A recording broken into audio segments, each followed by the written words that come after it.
वो ललका पोछिया वाला बांदरा कमाल कइले बा।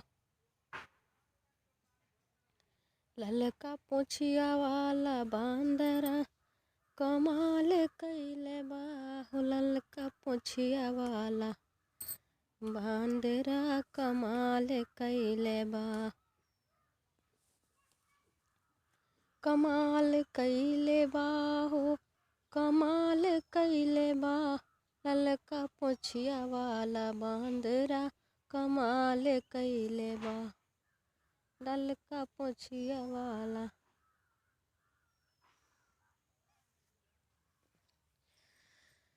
बांदरा कमाल कइले बा। सात समुंदर हो टाप कइले बा। सात समुंदर हो टाप कइले बा। ललका पोछिया वाला बांदरा कमाल कइले बा। माता सीता जी के पाता लगाई अइले बा। ललका पोछिया वाला बांदरा कमाल कइले बा। माता सीता जी के पाता लगाई अइले बा। ललका पोछिया वाला बांदरा कमाल कइले बा। ओ ललका पोछिया वाला बांदरा कमाल कइले बा। सोनवा के लंकावा जराई अइले बा।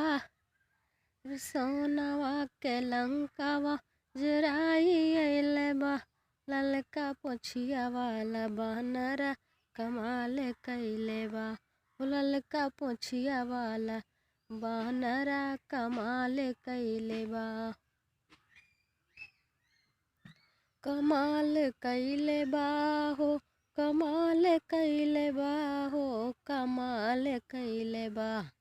ललका पोछिया वाला बांदरा कमाल कइले बा।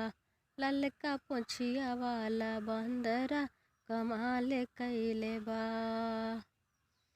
राम जी के हाजिरी जनाई अइले बा। ललका पोछिया वाला बांदरा कमाल कइले बा। राम जी के हाजिरी जनाई अइले बा। ललका पोछिया वाला बांदरा कमाल कइले बा। लक्ष्मण के प्राण बचाई अइले बा। ललका पोछिया वाला बांदरा कमाल कइले बा। ललका पोछिया वाला बांदरा कमाल कइले बा। गाइज ई भजन आप लोग के कैसन लागल? हनुमान जी के भजन आप लोग कमेंट में जरूर। श्री राम जय जय राम।